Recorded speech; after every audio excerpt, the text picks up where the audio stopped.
capítulo 1, y vamos a comenzar versículo por versículo, y vimos que el mensaje central en el capítulo 1 es el Evangelio de Jesucristo, las buenas noticias de que Dios te ama y me ama.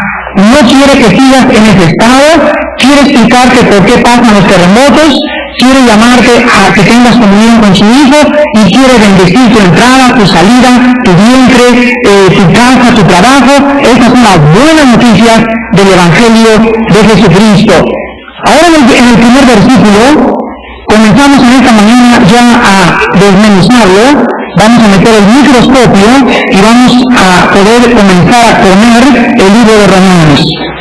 Dice aquí: Pablo, siervo de Jesucristo, llamado a ser apóstol, apartado para el Evangelio de Dios, que él había prometido antes por sus profetas en las santas Escrituras, acerca de su Hijo, nuestro Señor Jesucristo, que era del linaje de David según la carne, que fue declarado Hijo de Dios con poder, según el Espíritu de santidad, por la resurrección de entre los muertos, y por quien recibimos la gracia y el apostolado para la obediencia a la fe en todas las naciones, por amor de su nombre, entre las cuales estáis también vosotros, llamados a ser de Jesucristo. A todos los que estáis en Roma, amados de Dios, llamados a ser santos, gracia y paz a vosotros, de Dios nuestro Padre y del Señor Jesucristo. Vemos en primer lugar que esta carta es introducida por el apóstol Pablo. Y Pablo se introduce o les manda esta carta a los romanos usando el nombre gentil Pablo. La palabra Pablo viene del vocablo latino Paulos, que significa pequeño. Ahora bien, los judíos tenían la costumbre de poder darles nombres gentiles a sus hijos. Así que la mayor parte de los judíos tenían dos nombres. Tenían un nombre gentil y tenían un nombre judío.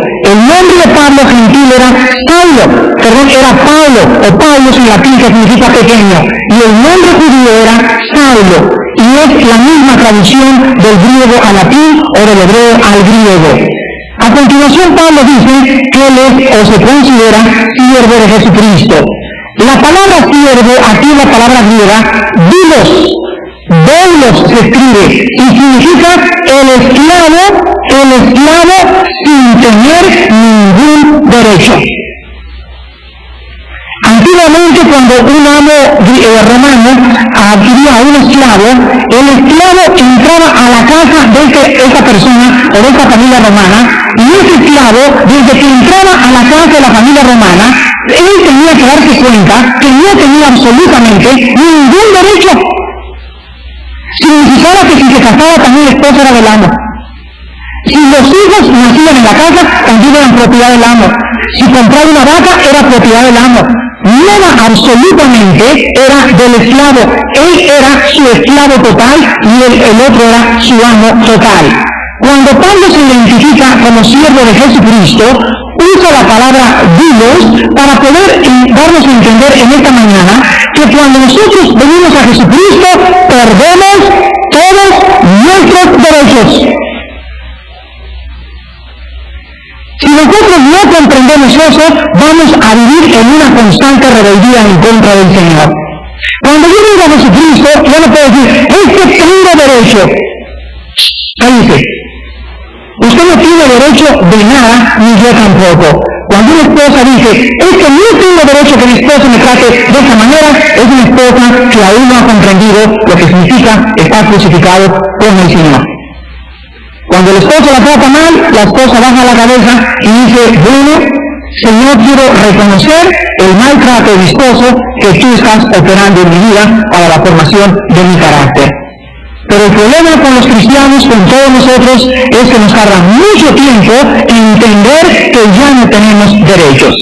Por eso me da tristeza cuando hay problemas en México o en cualquier país diciendo es que vamos a perseguir a los cristianos y dicen vamos a juntarnos todos, dejar un desfile y protestar contra el gobierno. Esto es lo más antibíblico que existe en la palabra de Dios.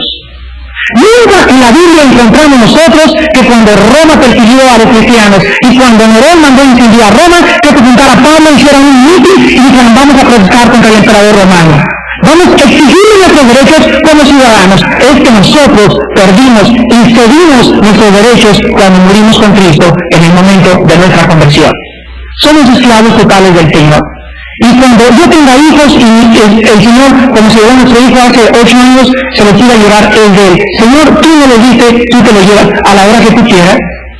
Y no te vamos a pedir cuentas de por qué tú estás haciendo lo que estás haciendo. Tú me dices un coche y tú permites que me lo roben. Tú me dices una casa y tú permites que se me caiga. Es que todo lo que tenemos, mi esposa, mis hijos, mis derechos, mis bienes, mi ganado, todo absolutamente pertenece al Señor.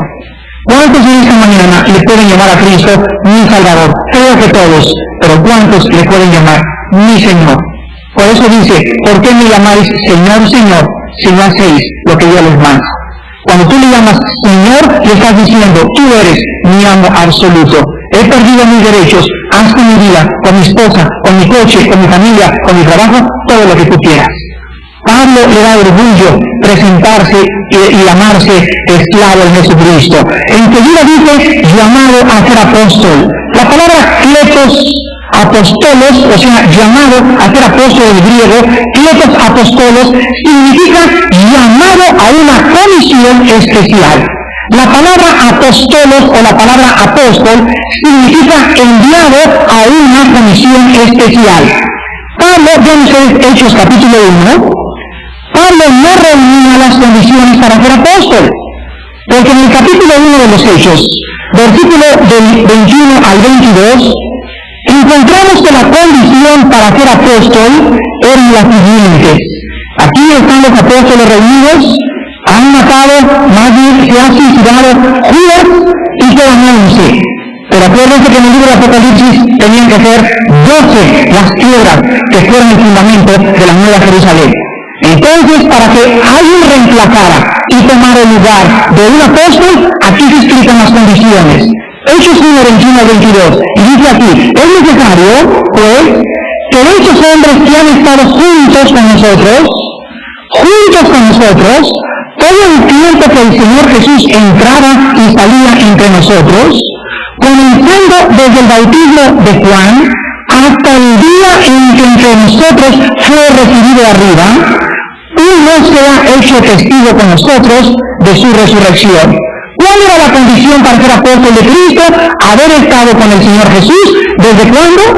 Desde el bautismo, desde que Juan comenzó a predicar, hasta que Jesucristo ascendió a los cielos y se quedaron todos maravillados viendo cómo era arrebatado al cielo el Hijo de Dios.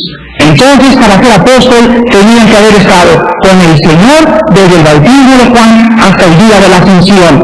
Sin embargo, Pablo no reunía estos requisitos. Vean ustedes en 2 Corintios 12:12. Sin embargo, Pablo se menciona aquí mismo apóstol. Cuando él les escribió a los corintios comenzaron a recibir calumnias acerca de Pablo, los corintios comenzaron a recibir chismes acerca de Pablo y lo comenzaron a atacar. Y los corintios dijeron, ¿tú qué derecho tienes a ser apóstol?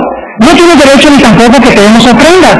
No tienes derecho a tener una mujer. Y cuando Pablo escribe el 2 Corintios les dice, no tenemos los apóstoles derecho a eso, no tenemos derecho a aquello. Pero él dice que la otra prueba para que un apóstol fuera apóstol era la siguiente. O sea, no solamente tenían los apóstoles que haber estado con Cristo desde el bautismo de Juan hasta la ascensión, sino que también los apóstoles estaban caracterizados por una cosa muy especial. Y vamos a ver en 2 Corintios 12, versículo 12, cuáles eran las credenciales de un apóstol. Con todo, las señales de apóstol han sido hechas entre vosotros en toda paciencia, por señales, prodigios y milagros. ¿Cuáles eran las credenciales entonces para que un hombre llegara y dijera, soy apóstol de Jesucristo? Las señales y los milagros que le acompañaban al predicar la palabra. En aquel tiempo, un hombre podía llegar y decir, bueno, ¿y ese hombre quién es? Pero los milagros decían, no, ese hombre tiene el poder de Dios. en la época que estamos viviendo, no solamente los cristianos ya pueden hacer milagros, ahora también los mormones hacen milagros, los católicos hacen milagros, los testigos de Jehová hacen milagros, los padres hacen milagros, todo el mundo sana, todo el mundo tiene dones espirituales. Ahora no se puede distinguir a una persona cristiana por los milagros, ¿o sí? Ya no son los milagros los que nos identifican si somos realmente de Dios, porque desde que el Espíritu Santo vino en Pentecostés, los milagros han comenzado a ser falsificados. Ahora, ¿cómo podemos nosotros saber si un hombre es de Dios? ¿Cómo podemos saber si tiene la verdad, si todos hacen milagros? La única prueba que podemos nosotros ahora sustentar es la palabra de Dios. A la ley y al testimonio no remitimos. Si no ha amanecido, y si no conoce la ley, es porque no le ha amanecido. Se profetizó en el libro de Isaías. Entonces las pruebas de que él era apóstol era de que siempre lo acompañaron los milagros, casi hasta el final de su ministerio. Vean ustedes ahora en Gálatas 1:15, después de que Pablo dice, llamado a ser apóstol, apartado para el Evangelio de Dios, vemos cómo también Pablo les explica a los Gálatas capítulo 1, versículo 15, y les dice, pero cuanto agradó a Dios, que me apartó, ¿desde cuándo? Me apartó desde que era un feto. ¿Saben lo que significa la palabra feto? Una vez le dijo un hermano mío, tienes cara de feto. Pero un hermano en Cristo, un hermano carnal, tienes cara de feto. Y sin embargo, ese hermano en Cristo se ofendió. Y yo daba gracias a Dios en esta conversación y le dije, hombre, qué privilegio te han dado, porque la palabra feto significa capullo. Las mujeres que están embarazadas dicen, mi capullito te traigo aquí. Pero en el latín la palabra feto significa, ¿verdad?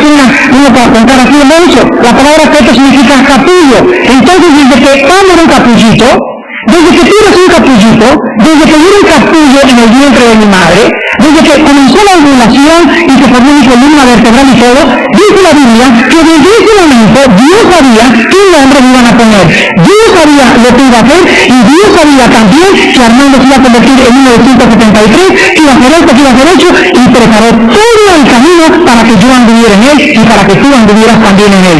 Desde antes de que tú nacieras, a Gustavo, a Enrique, Dios dijo, quiero que mis hijas en una iglesia, que se va a formar en Tecamachalco, se van a cambiar en satélite, y todo estaba preparado por Dios. Y cuando un hombre de Dios entiende que todas las cosas han sido puestas por Dios, nosotros solamente tenemos que caminar en un camino que ya está pavimentado por el Espíritu Santo. Por eso cuando nosotros tenemos una iglesia, tenemos un equipo, si no hay descanso en nuestras mentes y no hay paz de que no es obra nuestra, sino es obra de Dios, no podemos tener la paz que sobrepasa todo entendimiento. ¿Se acuerdan ustedes de Jeremías también? En el capítulo 1, Dios le dice, te llamé desde el vientre de tu madre. Hermanos, hemos sido apartados, hemos sido sacados de las tinieblas y puestos a un lado. ¿Cuál es el objeto de todos los cristianos en esta mañana? ¿Cuál es? ¿Para qué nos apartó Dios para el Evangelio? ¿Para qué? Para que fuéramos con nuestra familia y fuéramos, ¿qué cosa? Testigos de qué? Testigos de que Él vive. Testigos de que Él vive. Papá, mamá, yo sé que tú tienes 5 doctorados, papá, y mamá, tú eres muy inteligente, yo soy un pobre bruto que ni la primaria aprendí, pero quiero decirles, papá y mamá, que el Señor vive. ¿Qué te estás hablando, mijito? Él vive.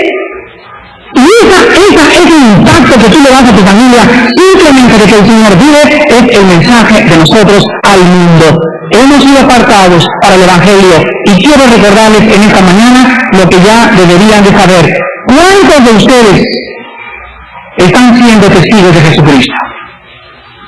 ¿Cuántos de ustedes ya tienen 15 días en el Señor, o 6 meses, o 1 año, o para que sea más penoso, 2 años en el Señor, y puedan voltear hacia atrás y decir, Padre, desde que soy cristiano, ¿en qué soy diferente de las otras personas? ¿En qué la otra gente puede ver que en mí hay un cambio? ¿En qué hay condiciones para que la familia esté rabiosa contra mí? Quiero decirles que el que no es perseguido no está viviendo cerca de Dios. ¿Sabían eso? Dice en 2 Timoteo, porque todo aquel que quiera vivir piadosamente La palabra eusebia en el griego significa cerca de Dios.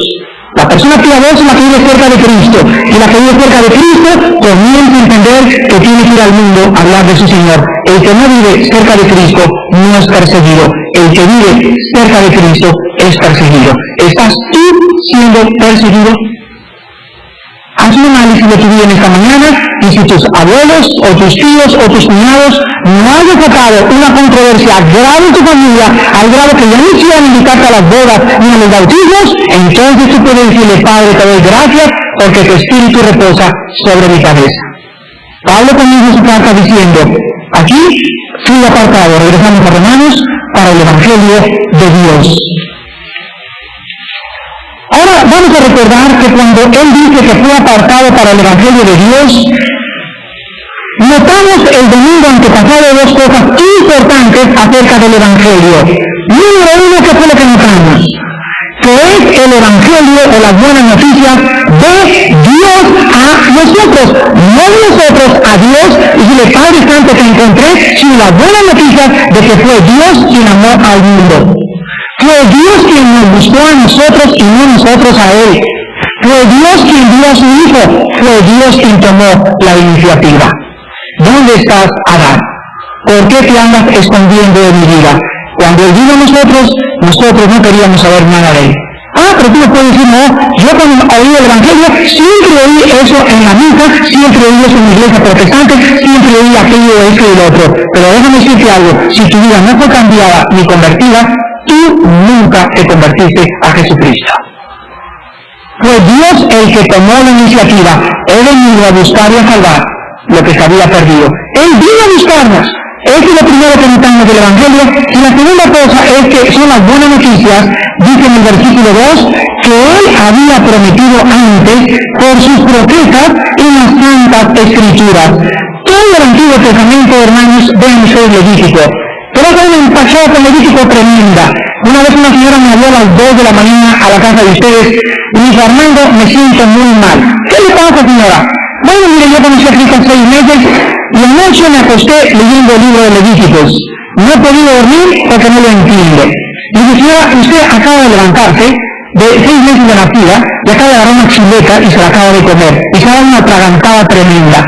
Entonces, no se preocupe, lo que usted tiene es que usted está empachada espiritualmente. Eso era lo único que tenía la señora, pero ella forzó también que quería entender el libro de Levíticos.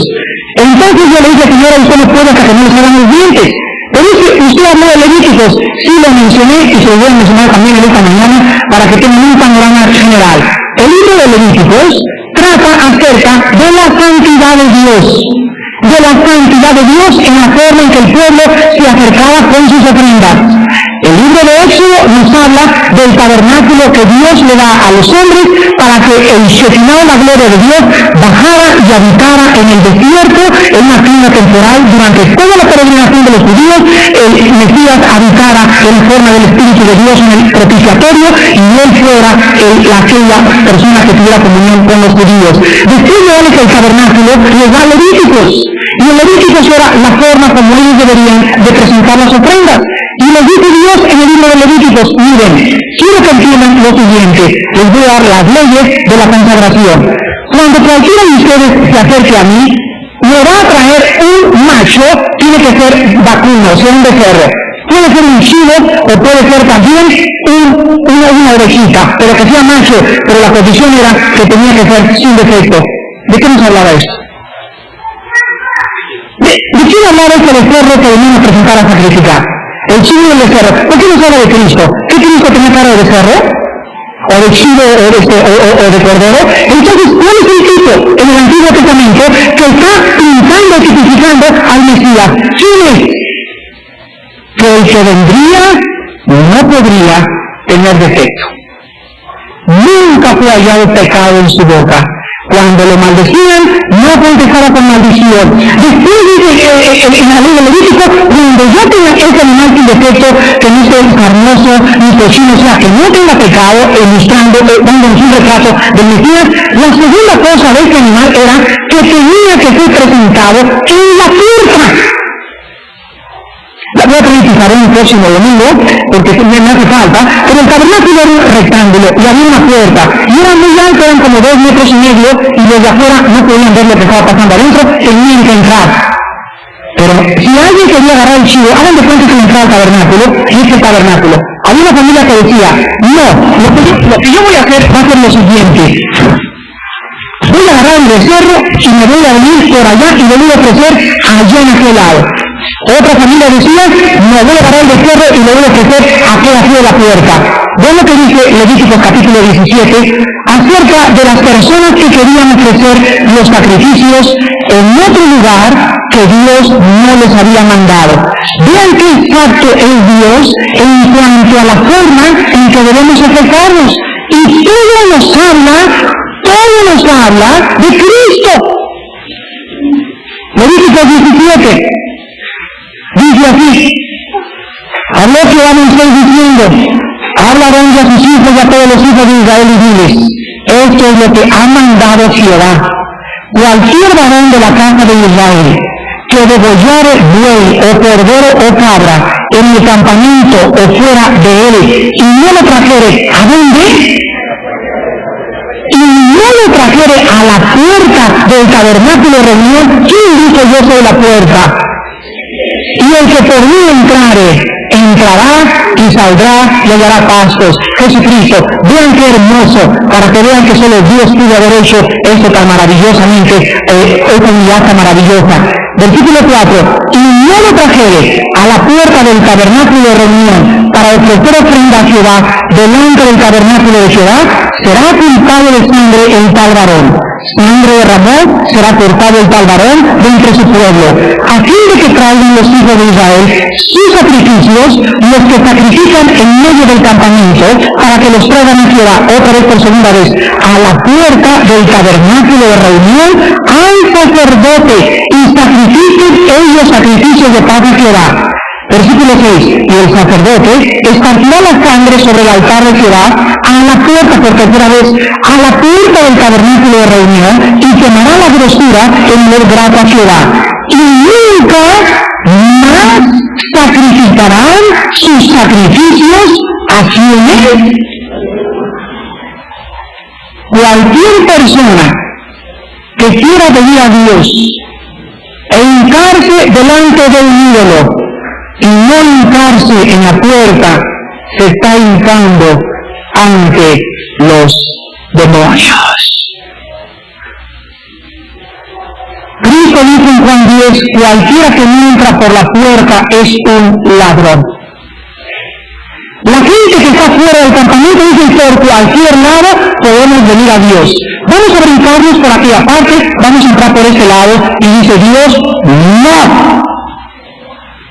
Porque Él es el único nombre dado bajo el cielo, Él es la única entrada al Padre, y Cristo dijo en Juan 14:6, nadie va al Padre si no es por mí, y yo soy la puerta. Entonces, antes que nosotros conociéramos que teníamos que entrar por la puerta, nos habían enseñado que cualquier religión entraba al tabernáculo. ¿No es cierto? No, hombre, bríncate por cualquier lado. Y la Biblia estableció bien claramente desde antes de que el Mesías viniera que cualquier otro lugar que los judíos emplearan o cualquier otro que no quisiera entrar por el lugar que Dios había designado, estaban sacrificando, estaban adorando no al Dios de la Biblia. Y dice en versículo 8, les dirás también cualquier varón de la casa de Israel o de los extranjeros que moran entre vosotros, que ofreciere holocausto o sacrificio, versículo 9, y no lo trajere a la puerta del tabernáculo de reunión para hacerlo a Jehová, el tal varón será igualmente cortado de su pueblo. Cuando Él venga, entonces va a haber mucha gente que le diga, Señor, Señor, y Él nos va a contestar, cuando Él venga, va a haber 10 botellas en el mundo. Una botella tendrá una etiqueta y dirá pentecostales, otra botella dirá presbiterianos, otra dirá bautistas, otra dirá metodistas. Y cuando venga, no va a venir Señor, aquí estamos nosotros, mira aquí entre los metodistas, mira los bautistas, los presbiterianos, mira la iglesia de Cristo. No, cuando el Señor venga, no va a haber la etiqueta. ¿Qué pasa a ver Dios cuando Él venga? Cuando el Señor venga, va a ver lo que está dentro de la botella. Y el que no tiene el Espíritu de Cristo, Romanos 8:9, el tal no es de él, aunque tenga la etiqueta de protestante, aunque tenga la etiqueta de católico, aunque tenga la etiqueta de metodista. Lo que Dios ve es la vida de su Hijo en esa vida. Regresamos a Romanos. Entonces dice la Biblia que estas noticias del Mesías, del Cordero que quita el pecado del mundo, había sido anunciado. ¿Cómo había sido anunciado? Por medio de tipos, por medio de símbolos, por medio de retratos, por medio de significados espirituales que la gente no entiende si no tiene el Espíritu Santo. Pero desde el Génesis hasta el Apocalipsis nosotros encontramos dos temas: la vida y la obra del que había de venir y ya vino. Versículo 3, acerca de su Hijo Jesucristo nuestro Señor, que era del linaje de David según la carne, que fue declarado Hijo de Dios con poder, según el Espíritu de santidad, por la resurrección entre los muertos. Aquí encontramos tres cosas muy importantes acerca del que había de venir. Número uno, el que tenía que venir tendría que venir según la carne, ¿a través de quién?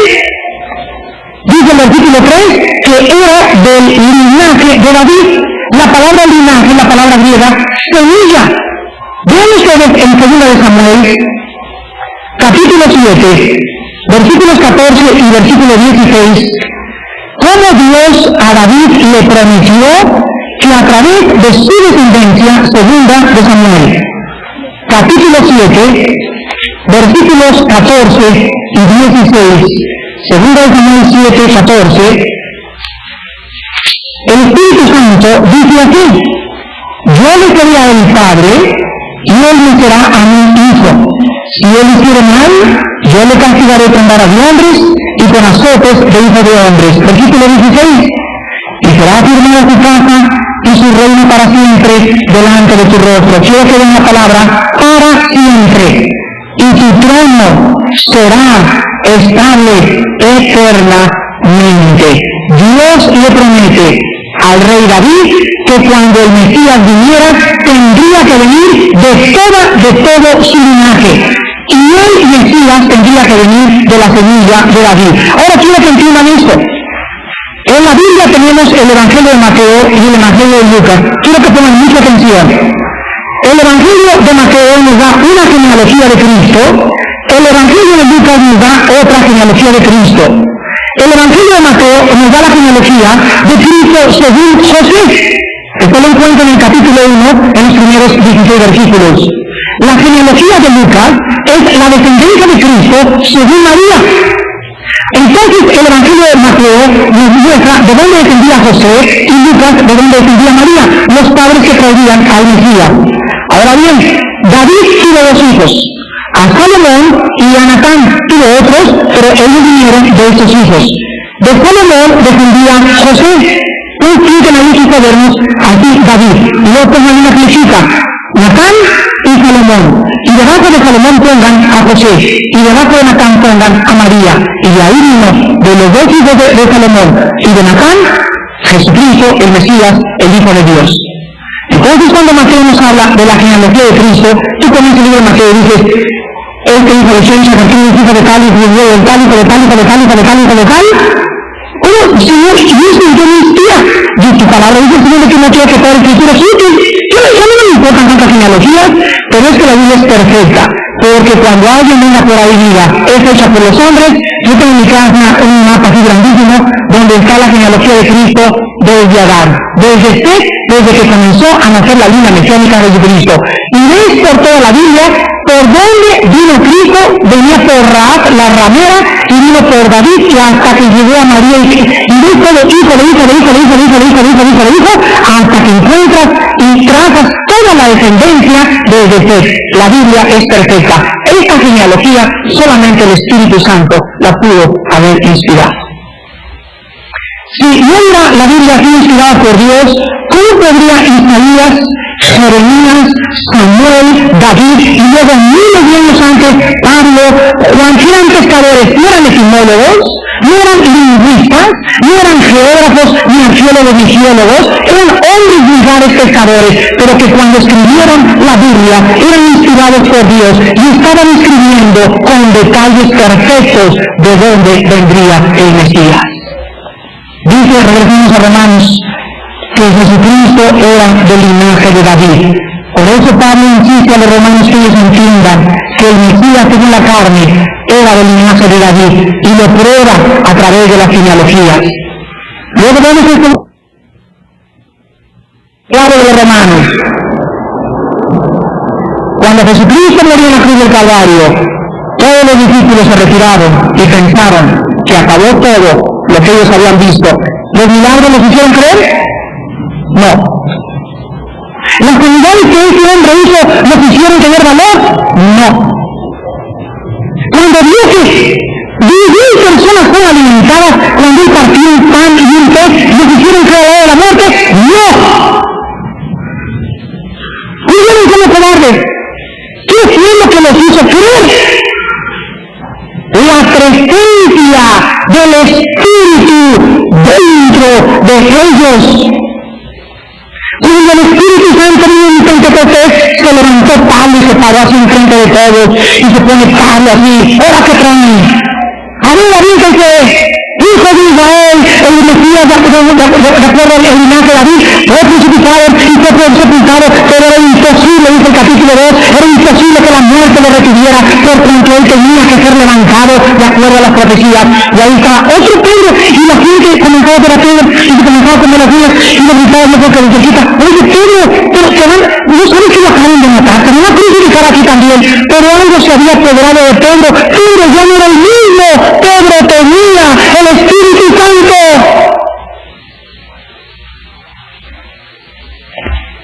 Y ese Espíritu está en nosotros ahora. Aunque en toda mi vida yo no vea jamás caer fuego del cielo, tengo el testimonio de Cristo en mi corazón.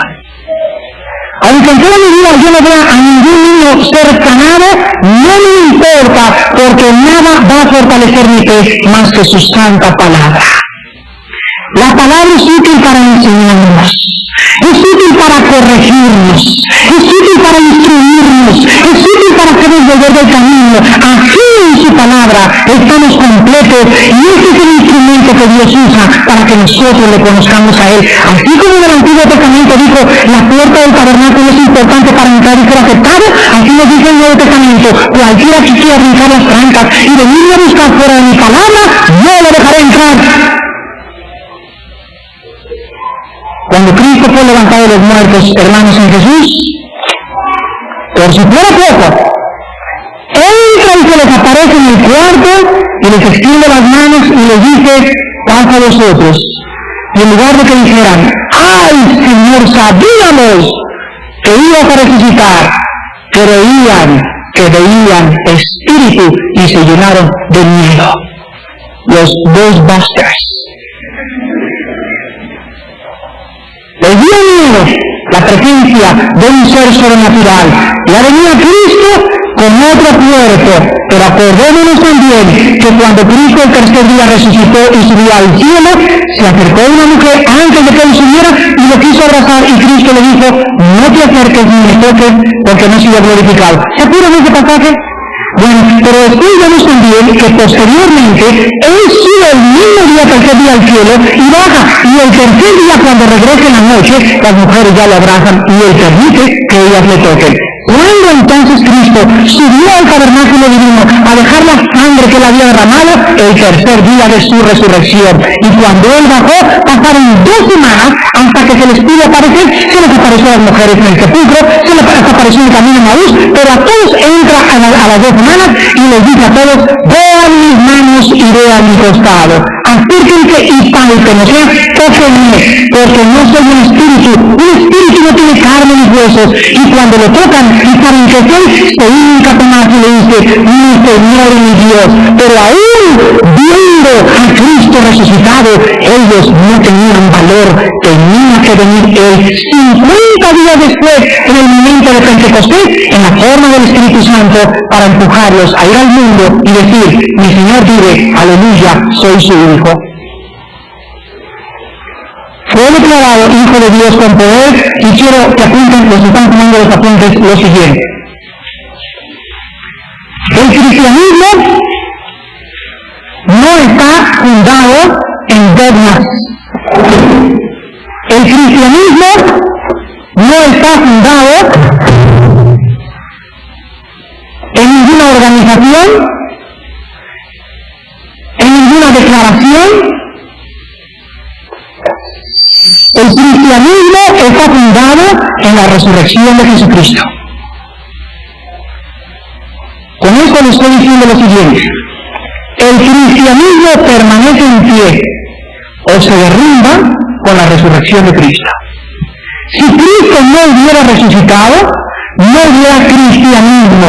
Lo que hace y levanta al cristianismo y lo hace diferente de los budistas, de los musulmanes, de los religiosos, de los Hare Krishna y de todos aquellos ídolos y proporciones filosóficas, lo que el cristianismo tiene de singular y de peculiar y de diferente es que el cristianismo clama que el fundador del cristianismo vive. Mahoma es visitado por millones de musulmanes, Buda es visitado por millones de musulmanes y mahometanos, pero nosotros sabemos que Él no está en la tumba. Y si Él estuviera en la tumba, ¿cuál sería nuestra esperanza? Díganme ustedes. Diría cualquier persona ahorita, un filósofo, una teoría, diría, usted está aquí filosofando, Señor, pero cuando yo hable de Cristo tengo autoridad en la palabra para darle evidencias racionales, científicas, históricas, geográficas de la evidencia de la resurrección de mi Señor. La resurrección cambió la historia del mundo. La resurrección cambió mi vida porque me entró a vivir en mi espíritu hace 10 años. Es la resurrección de Cristo aquello que nos da esperanza. Si Él no viviera, créanmelo con toda mi alma, yo sería un mercenario rumbo a una balsa rumbo abajo del río Mississippi en Sudamérica, peleando contra los sandinistas o peleando quién sabe en dónde, o en Angola, o yo ya quería yo irme a viajar, ya no quiero saber nada de oficina ni de trabajar ni nada, quiero vivir la vida con 3 o 4 mujeres robando, quién sabe qué estaría haciendo. Yo no tendría por qué se le diera a mi esposa, hay 15 marineras mejor que ella. No tendría por qué ser entregado ni santo, ni tener principios morales. Podría ser un blasfemo o un farsante, pero lo que cambia nuestras vidas es que algún día vamos a volver a vivir. Vean 1 Corintios capítulo 15 cómo lo expresaron los apóstoles. Lo expresaron de una forma tan contundente y tan precisa y tan radical que dijeron lo siguiente. 1 Corintios 15, del 12 en adelante. Pero si se predica el Cristo que resucitó de los muertos, ¿cómo dicen algunos entre vosotros que no hay resurrección de muertos? Escuchen, porque si no hay resurrección de muertos, o sea, si no va nadie a volver a vivir de lo que estamos en esta mañana, entonces la resurrección de Cristo es una mentira. ¿Se dan cuenta de esta declaración? Si alguien se levanta y te dice, con la vida acaba todo, y no hay nada más que el polvo, no hay esperanza, no hay nada después de la vida, tú te volteas y le dices, lo que tú me estás diciendo es que Cristo no resucitó. Yo no te estoy hablando de Cristo, te estoy hablando de ti, discúlpame, pero al negar tú la resurrección, estás negando la resurrección de aquel que diría, yo soy la resurrección de la vida, y así como el Padre con su poder me levantó, y yo ahora tengo el poder para darle vida a aquel que haya creído en mí en esta vida. Es lo que Pablo etimológicamente y apologéticamente está defendiendo. Si no hay resurrección, tampoco Cristo resucitó. Y si Cristo, versículo 14, y si Cristo no resucitó, vana es entonces nuestra predicación y vana es también vuestra fe. Amigo que me visitas y amiga que me visitas, ¿en quién crees? ¿Qué vas a contestar? ¿En Dios? ¿Quién te enseñó a conocer a ese Dios en el cual crees? ¡Mi iglesia! ¿Y tu iglesia en qué está fundada? En dogmas y tradiciones. Y esos dogmas y tradiciones en quién tienen su fundamento. En los hombres, entonces tu es falsa. Cuando alguien me dice, ¿tú crees en Dios? Sí. ¿Y en qué está basado tus fundamentos para creer en Dios? ¿En qué está basado tu fe? ¿En el dogma de la iglesia? ¿En la organización de una organización inmensa mundial? No, mi fe está basada en que mi Señor volvió a vivir. ¿Y por qué diré? Por el simple hecho. Ahorita, hermanos en Cristo, yo hay miles de cosas que no entiendo en la Biblia. Hay cientos de cosas que hasta que yo muera, no hay nadie que haya muerto y que haya comprendido la vida totalmente. Pero cada vez que me vienen dudas, cada vez que me veo apresado de depresiones morales, mentales y psicológicas, el único pensamiento que me alimenta, el único pensamiento que me alienta, el único pensamiento que me trae esperanza es saber que Él vive. No hay más. No entiendo, Padre, lo que está pasando con los temblores, pero yo sé que tú te levantaste de los muertos. Eso me alienta. Job tenía una enfermedad de la punta de los cabellos hasta la punta de los pies. Estaba Job sentado así, cruzado como los hindús, en el polvo, con un caparrado así imitando a lo que traía puesto, y todos sus amigos alrededor de él. Y Job estaba pensando y decía, Señor, yo he sido recto, yo he sido santo, he amado a mi esposa, he hecho esto, nunca volteé a ver a una mujer que no era mi esposa, nunca robé. Y la pregunta que corre por todo el libro de Job es la siguiente: ¿por qué sufren los justos? ¿Qué si nos portamos bien no vamos a sufrir? Nunca se promete esto en la Biblia. Job comienza en los primeros versículos, era el hombre más recto y más temeroso de Dios. Sin embargo, Dios usó a Job como un ejemplo para todos nosotros. Y Job llegó a la desesperación y dijo en el capítulo 3, oh Dios, ¿por qué me dejó cuando estaba en el vientre? Cuando era un capullito, ¿por qué me dejaste? ¿Por qué no me abortaste? Hubieras dejado que me abortara mi madre. ¿Para qué nací? Para haber vivido de esta forma. ¿Qué he servido, Señor, y mira lo que me ha pasado? Entonces Job, cuando llegó a la desesperación máxima, se levantó y dijo estas palabras: yo sé que mi Redentor vive y al fin me levantará del polvo, y después de ese echaréis a mi piel y mi carne he de ver. Y de ahí en adelante Job tuvo paz en su corazón. Hermanos, yo sé que mi Redentor vive. Este cuerpo, arrugas y cáncer y sida y pienso que tantas cosas le van a ser atacado, pero yo lo único que sé es lo siguiente: que los cristianos tenemos una esperanza. Y cuando vienen los terremotos, y cuando viene la muerte, y cuando viene aquello que no se puede explicar, el cristiano sabe que Cristo ha vuelto a vivir. Dice Romanos, fue declarado Hijo de Dios con poder. Una vez ya en 1 Corintios capítulo 1, Pablo tenía mucho miedo cuando llegó a Atenas, porque estaban dos clases de escuela filosófica en Atenas, y una eran los epicúreos y otra eran los estoicos. Ambas escuelas filosóficas provenían del maestro Zenón. Unos decían que el propósito de la vida era el placer, arrastra la cobija, como dicen aquí en la televisión, pasa la jarra. Vive la vida, sé la vida, como dicen los franceses, la dolcerita, como dicen los italianos. Entonces, cuando Pablo llegó a Atenas, lo invitaron a predicar, pero en Atenas había una audiencia, más bien cerca de Atenas que a Corinto. Entonces estas dos escuelas se dividieron, y los judíos comenzaron a decir, los que ya sabían que el Mesías había sido crucificado, comenzaron a decir que ellos querían pedir señales. Pero la otra escuela, los griegos, comenzaron a pedir sabiduría. Ellos querían oír algo así hermoso, palabras tercermundistas y raíces etimológicas, y Carlos Darwin y la evolución, y quién sabe tantas cosas. Entonces Pablo llega a Corinto y les dice lo siguiente, el versículo 22 en adelante: porque los judíos piden ¿qué cosa? Señales. O sea, aquí hay un grupo que lo único que querían era ver milagros. Y los griegos buscaban ¿qué cosa? Sabiduría. Pero nosotros predicamos a Cristo crucificado, para los judíos ciertamente tropezadero y para los gentiles locura, mas para los llamados, así judíos como griegos, Cristo, poder y sabiduría de Dios.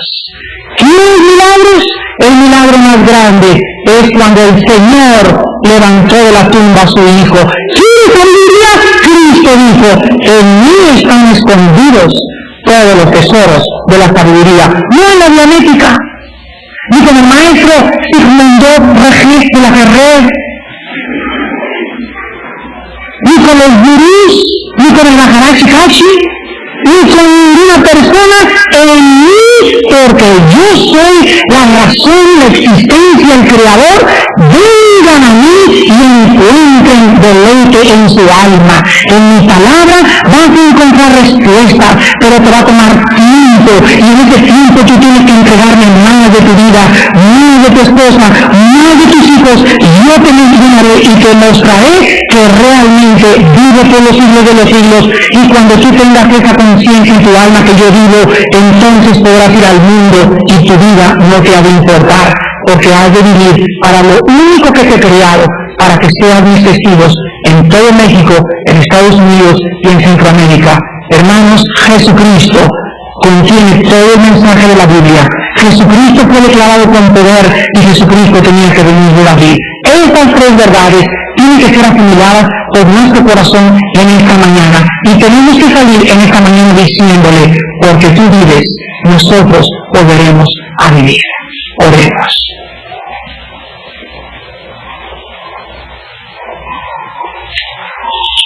Padre, te damos gracias en esta mañana porque así como tú llamaste a Pablo para ser comisionado en una posición especial, así como lo apartaste para que él fuera predicador, así como lo apartaste para el mensaje que tú habías prometido siglos y siglos y siglos de anterioridad, de que los profetas pintaban en retratos a través de las ofrendas a Jesucristo, así como fue perfecto el cumplimiento que él venía de David, y así como lo levantaste con poder por medio de la resurrección, según tu Espíritu de santidad, haznos entender en esta mañana, Padre, que nos has apartado y nos has llamado para ser embajadores, para llevar al mundo un mensaje de reconciliación, para que nuestras vidas se caractericen cuando estemos deprimidos y desesperanzados y desilusionados muchas veces entre nosotros mismos, que la esperanza de la vida después de la vida nos vuelva a traer consolación eterna en Jesucristo. Oh Padre, estamos listos a cualquier hora para que nos llegues. En el momento que sea, ya sea a través de un accidente, de una enfermedad, de un temblor, Padre, para nosotros es ganancia. Oh Dios, nuestra carne te anhela. Vamos a descansar para siempre. Nuestras lágrimas serán enjugadas. Seremos viejitos en esta tierra, pero el hombre interior se renueva día a día por medio de tu Espíritu que has hecho morar en cada hijo que ha creído en el unigénito Hijo de Dios.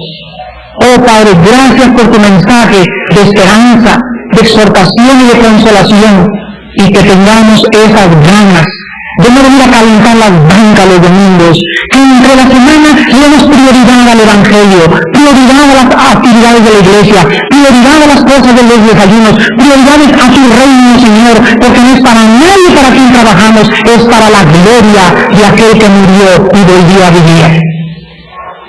Y así con su rostro inclinado. ¿Habrá alguna persona esta mañana que no te conozca? Yo sé que sí.